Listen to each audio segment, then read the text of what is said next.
بالآخر 3 اپریل کو اسمبلی کے اجلاس میں اس وقت کے وزیر قانون و اطلاعات فواد چودھری نے آرٹیکل 5 کا حوالہ دیتے ہوئے تحقیقات کا مطالبہ کیا۔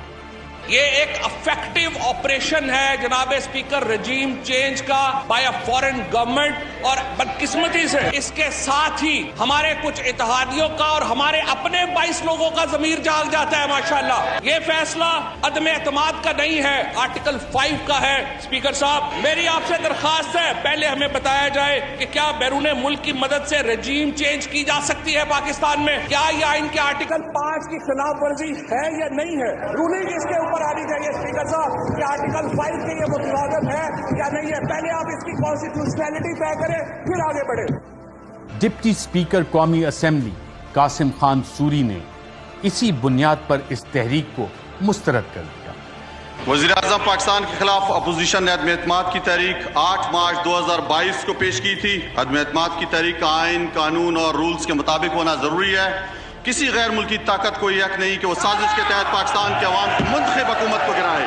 وزیر قانون نے جو نکات اٹھائے ہیں وہ درست ہے، ویلڈ ہے، لہٰذا میں رولنگ دیتا ہوں کہ عدم اعتماد کی قرارداد آئین اور قومی مختاری و آزادی سے منافی ہے اور رولز اور ضابطے کے خلاف ہے۔ یہ قرارداد میں مسترد ڈسالاؤ کرنے کی رولنگ دیتا ہوں۔ ایوان کی کارروائی فروغ کی جاتی ہے۔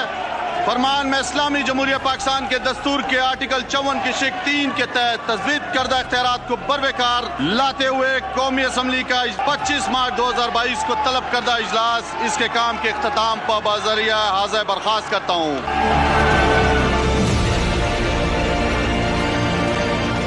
شہباز شریف نے ایک ٹویٹ کی اور سپریم کورٹ سے سو موٹو کی استدعا کی۔ 3 اپریل اتوار کا دن تھا، پورے پاکستان میں چھٹی تھی۔ اچانک ہی خبر آئی کہ سپریم کورٹ آف پاکستان کی سب سے بڑی عدالت کھل گئی۔ چیف جسٹس نے ساری صورتحال کا نوٹس لے لیا۔ سپریم کورٹ آف پاکستان میں ہزاروں کے قریب کیسز زیر سماعت ہیں، مگر کسی ایک کے لیے عدالت اتوار کو اس سے پہلے نہ کھلی۔ چیف جسٹس نے اس معاملے پر 5 رکنی بینچ بنا دیا اور روزانہ کی بنیاد پر سماعت شروع کی۔ سماعت کے دوران اپوزیشن اور حکومت دونوں نے بارہا بینچ کو درخواست کی کہ اس خط کی تحقیقات بھی کروا لیں۔ حکومتی وکلا نے خط پیش کرنے کا بھی بولا، کمیشن بنانے کی درخواست بھی کی گئی، مگر عدالت نے صرف اسپیکر کی رولنگ کے اوپر معاملہ فوکس رکھا اور پھر بالآخر اسپیکر کی رولنگ کو غلط قرار دے کر پوزیشن 3 اپریل پر بحال کی۔ نہ صرف یہ بلکہ اسپیکر، صدر اور وزیر اعظم کے اختیارات بھی خود کو دیتے ہوئے یہ بھی آرڈر کیا کہ اجلاس کب، کس وقت اور کیسے ہوگا۔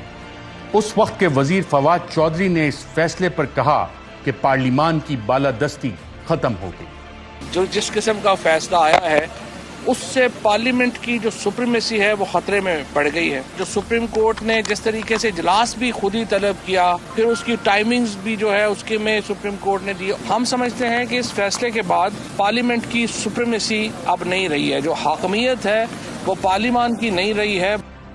عدالت نے فیصلہ سنا دیا، قاسم خان سوری کی رولنگ غلط قرار دے دی گئی، مگر حیران کن طور پر اس مواد کو جو کہ اس رولنگ کی بنیاد بنا، اس کو دیکھنے کی کوشش تک نہ کی گئی۔